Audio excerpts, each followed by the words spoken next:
Hello again, and welcome to another episode of Effing the Ineffable. I'm Lani Milbus, and this episode comes from a very long time friend.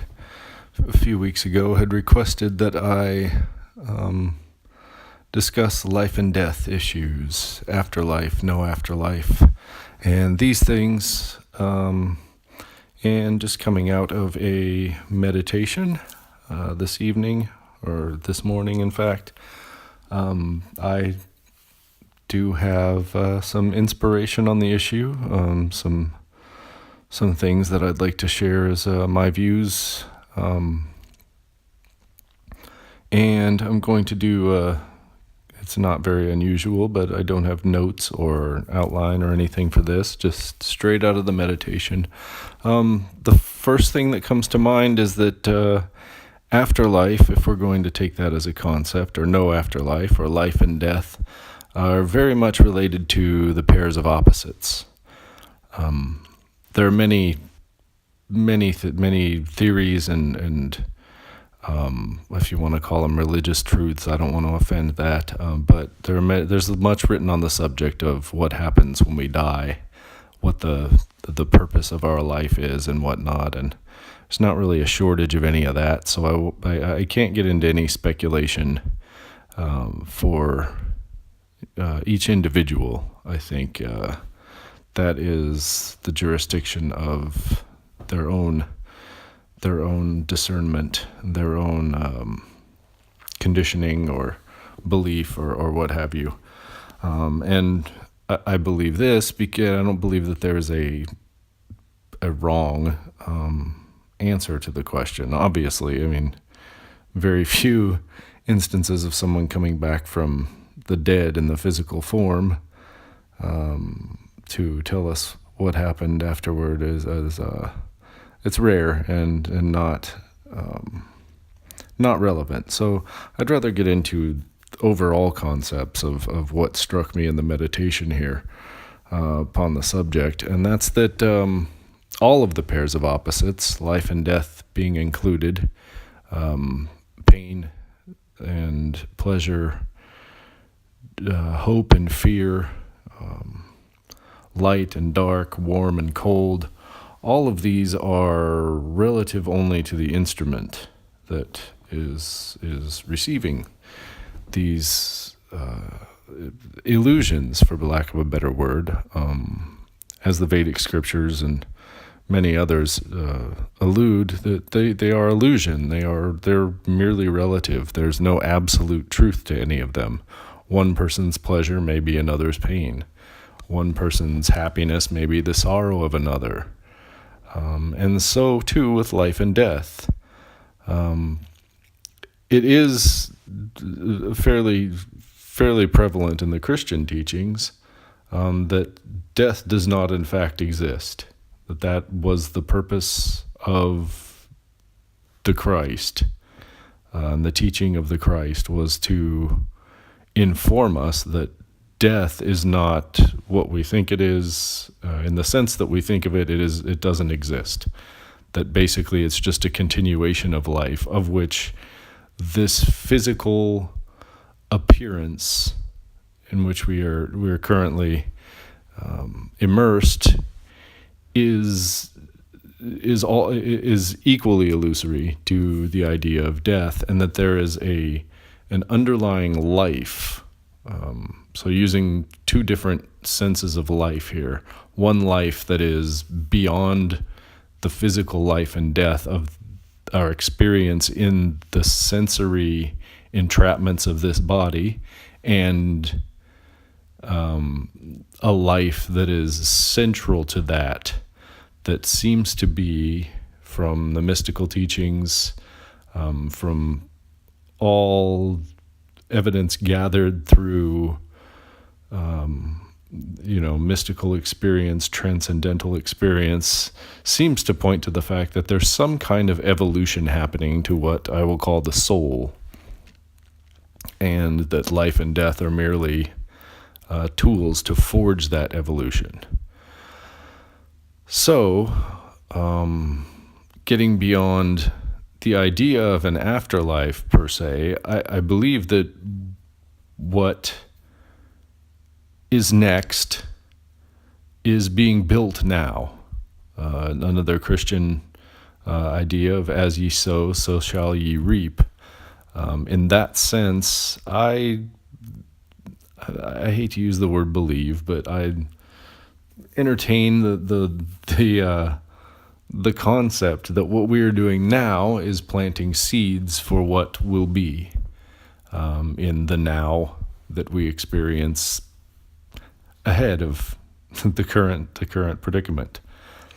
That, and it's kind of like the idea, or the more primitive ideas of karma. Karma doesn't really mean what you do is what happens to you, as it's commonly used. Karma is a little more involved and deeper than that. But so it's not necessarily that so much as we are forming the growth of our future today and now, in this now, which is in fact infinite. And what I mean by that is anywhere you go, as Ram Dass says, if you ask someone at any point, no matter where they are, what time it is, what time of day, if you ask where they are, they would say, I'm here. Ask, when is it? And they would respond, now. And that's always the case. We cannot be beyond here nor beyond now. So there is this infinite sense of now that transcends this progression, decay, ebbing and flowing of these pairs of opposites.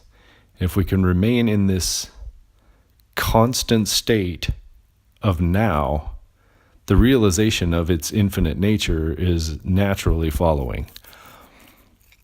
There is a sense that it has always been and it will ever be. So when we get into questions of what happens to our consciousness, we have to break down what is going with us and what is not going with us. There's evidence, obviously, that the body does not. That most of the physical matter making up the body tends to move on and disperse and become other things. I would suspect that would be the case with the mind, because as the soul progresses through this life, the mind changes. The mind loses old opinions and takes on new models of identification. The mind is not the same, perhaps from moment to moment, certainly not from year to year, day to day. It's when we learn new aspects of knowledge, which the knowledge itself is just as eternal as this soul idea that I'm presenting. It was presented by the Christian doctrines originally.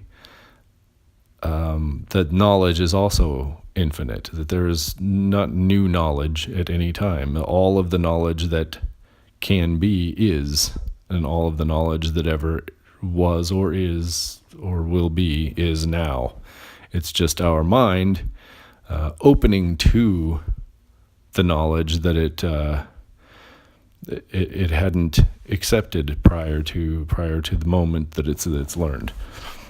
So that mind is also an expanding it's also kind of a shell, such as the body. And again, in Vedic teachings, the mind and the body are of the same substance. They're both Maya. Neither is divine in any sense more than any other aspect of the material world. The material world is, of course, part of Maya. It's part of the divine. It's the energy of the divine, but it isn't the divine itself. So again, you have this infinite now that pervades everything that is temporal, everything that lives and dies. And so essentially there's a growing happening at all times. Our mind is expanding to new knowledge.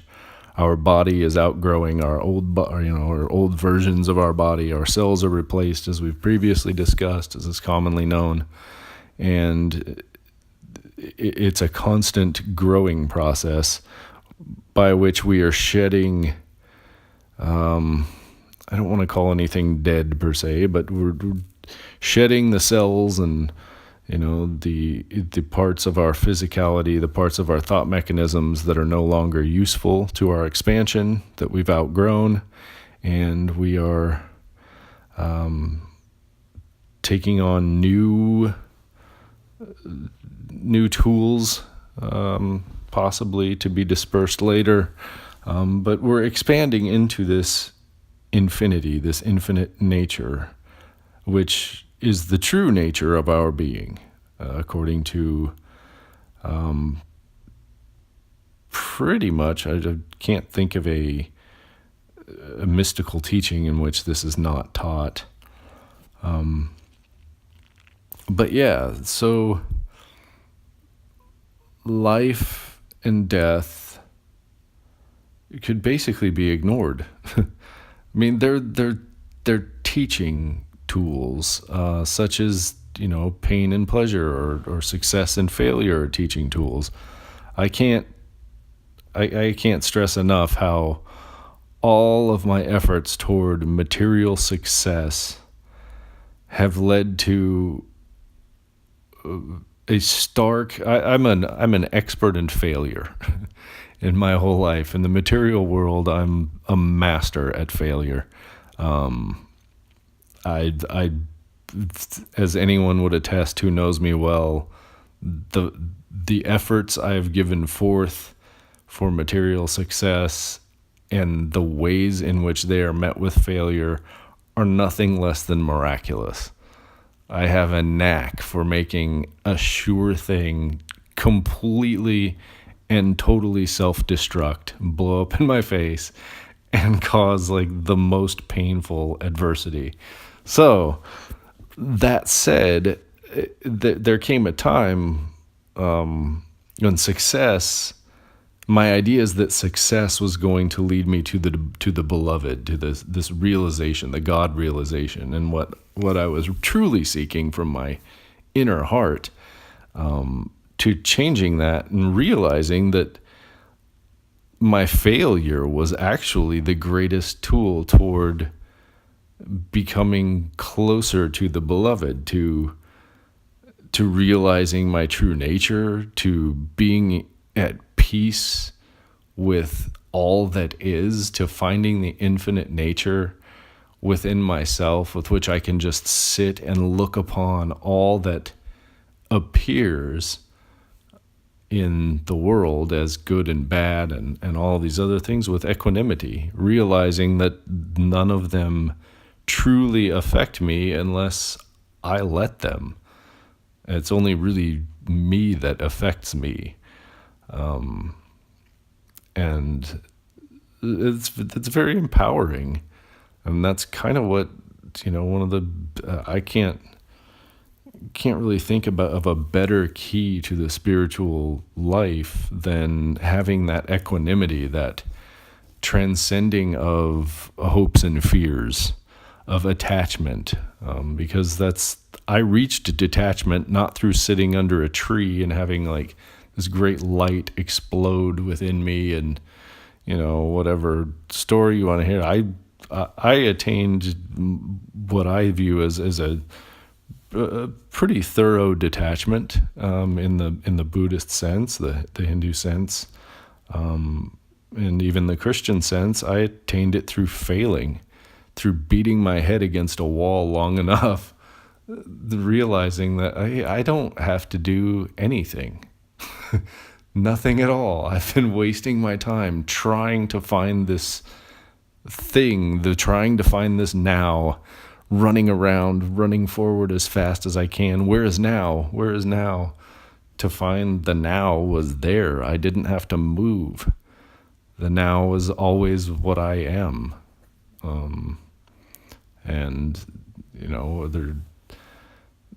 that's called God or infinity, the infinite invisible from the Patch on Path I'm very fond of, the infinite way, the holy guardian angel of which may be a little bit different than that definition, but the holy guardian angel of AA, which is essentially the inner Christ of all of us. But yeah, that there was no looking for that. There was no seeking. I hear that term a lot, the seekers. People are seekers, and I prefer to refer to myself as a finder. I found it. I'm not looking for anything. I'm just always trying to remember that it's right there now.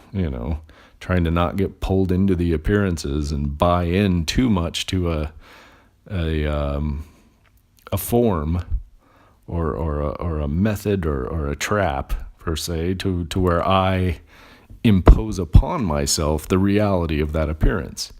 And that seems to be the trick. That seems to be what definitely what the Buddhists are talking about, and that there isn't anything that has a power that I don't give it that power, because the nature of it is not really a power. The nature of it is a form which can entice you into wielding power in a certain way, related to the nature of that form. And yes, I've pondered where these forms come from. I mean, you have like biblical Satan, you have a lot of, but I don't know. I don't have a lot of answers on where adverse forms come from. Only that, as I'd stated, failure brought me to ultimate success. And, failure in the material realm brought me to spiritual realization, detachment, God realization, and I'm not saying I'm perfect in any of these by any means, but I'm definitely familiar with them. I definitely know where to go if I feel lost. I never have to look very far. So to me, that's a great success. It doesn't put me above anyone else or as some kind of leader of any people, or anything like that, but to me, it's a success in my own experience, and that was met through failure. Failure, without the failures, that never would have been the case. My spiritual life would probably still be a mystery to me. So perhaps the form is, as I like to look upon it, the way that's mentioned in the infinite way, that it's grace. All of it is grace.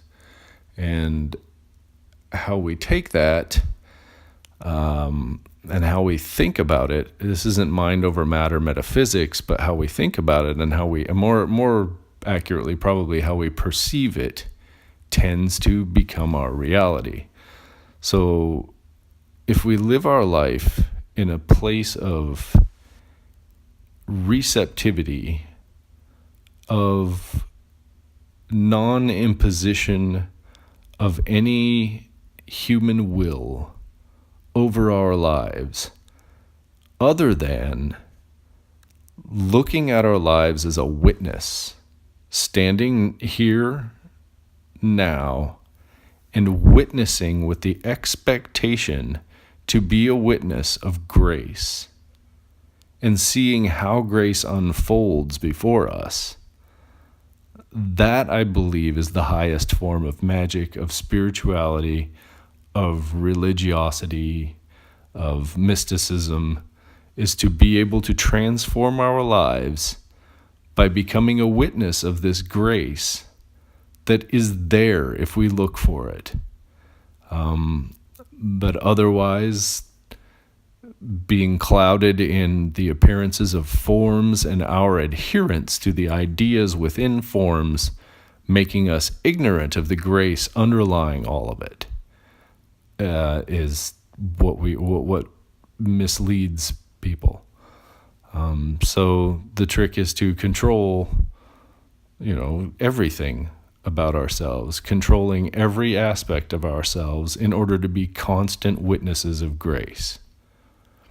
And that, to me, is the evolution that is occurring by these cycles of life and death, of success and failure, of fear and hope, of darkness and light, and warm and cold, and on and on and on.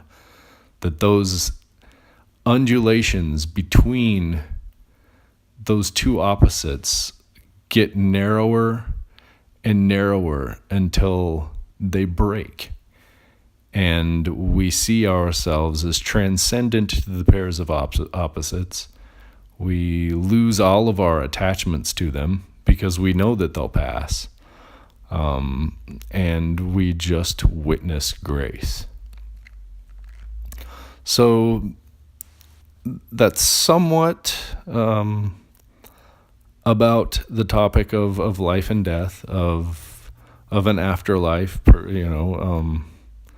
so maybe not so much afterlife, as I don't comprehend that concept. That concept doesn't jibe with me as much, but it's relevant in that we transcend the whole question of afterlife, of life and death, and see the oneness of this infinite now. Just isness. And we don't do this in any particular place or with any particular method. There is no stationary element. There is no Ram Dass says it best, that there is no place to stand. And that becomes the real trick of it. Because you have to keep focusing back onto these truths, this one truth, this reality, from all possible angles. And that seems to be the real trick. But that also seems to be the purpose of life and death. So I hope this answers the questions by my friend, and I hope some of you get some good thoughts out of this, or some good reminders or whatnot. And I thank you for listening, and I'll be talking with you again soon. All right.